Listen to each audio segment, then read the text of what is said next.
Hello and welcome back to a second edition of videos by me.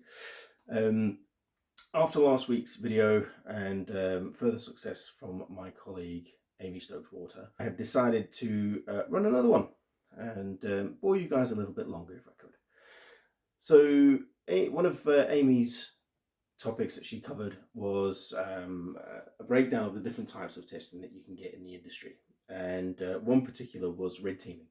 It's definitely a favorite of mine, and I think any organization who has conducted penetration testing for a number of years and really wants to test whether a breach would occur, any organization that wants to test how susceptible they are to a breach is well worthwhile investing in a red teaming exercise. Red teaming is definitely the hacker's hack. It is black ops. It's a objective-led penetration test in essence, but with all the frills and excitement of being hacked.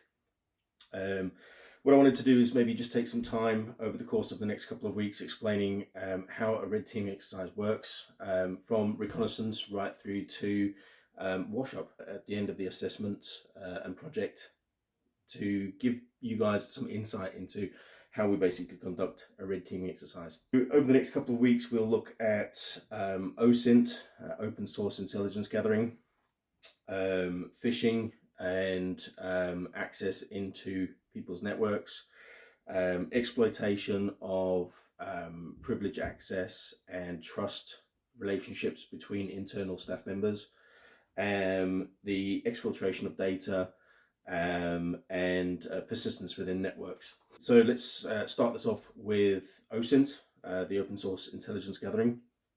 So this is for any red teaming and phishing exercises that may occur. This is basically the first step. This is where the malicious threat actors will go out and find information which is readily available on the internet about you and your organization. Things that they'll be looking at are the likes of LinkedIn, to have a look at the number of staff that you might have, the staff that you have as far as names are concerned and their roles within the organization as well. They'll be looking at things like Facebook, they'll be looking at things like Twitter, Instagram, TikTok, the whole shooting match these days. There is nothing that you guys are publishing online that isn't readily available for anybody to try and piece together a jigsaw of who you are and who the company is, and how those two can be utilized in some methodology to create a campaign and have somebody open an attachment, click a link, or whatever they have as the next stage. Open source intelligence also goes as far as having a look at the dark web. So the OSINT research and reconnaissance is then used to create a campaign against individuals in the organization, or even physical breach, which again we'll get to further down the series. The open source intelligence gathering, I mean, it's about you personally as well. Like I say, it's looking at Facebook, it's looking at LinkedIn, it's looking at you as an individual and how somebody can leverage that information that they have to better get a grip into an organization if they are trying to target that organization specifically. Open source intelligence gathering is not necessarily just about somebody trying to break into an organization, but it's for you personally. You have to be aware of these kind of things and be very vigilant about what you put up online, information-wise about yourself, your address, your location, personal information that can be used against you. From an OSINT perspective for organizations, again, everybody's trying to get their brand awareness out there. They're trying to do nice things in the public eye, charity events and all those kind of things. Malicious threat actors don't care. We've seen it all now with regards to the pandemic that's going on at the moment, and malicious threat actors phishing people, trying to get them to click links because they are advertising that you can jump the queue for the vaccine or whatever the case might be.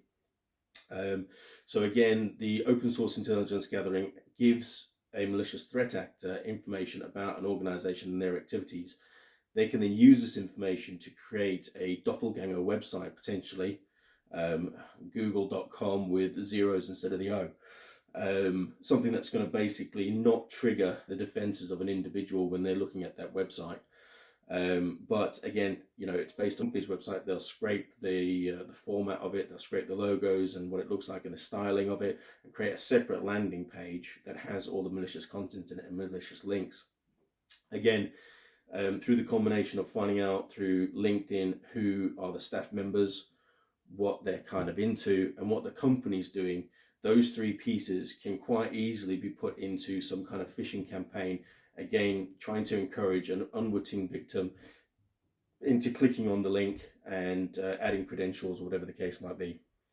So that's open source intelligence gathering. I hope that's been useful. Next week we'll have a look at how that can be used as a phishing campaign to then gain access into the network, utilize trust relationships between staff members, and gain persistence in the network. I hope that's, like I say, I hope that's been of use, and look forward to speaking to you again next week.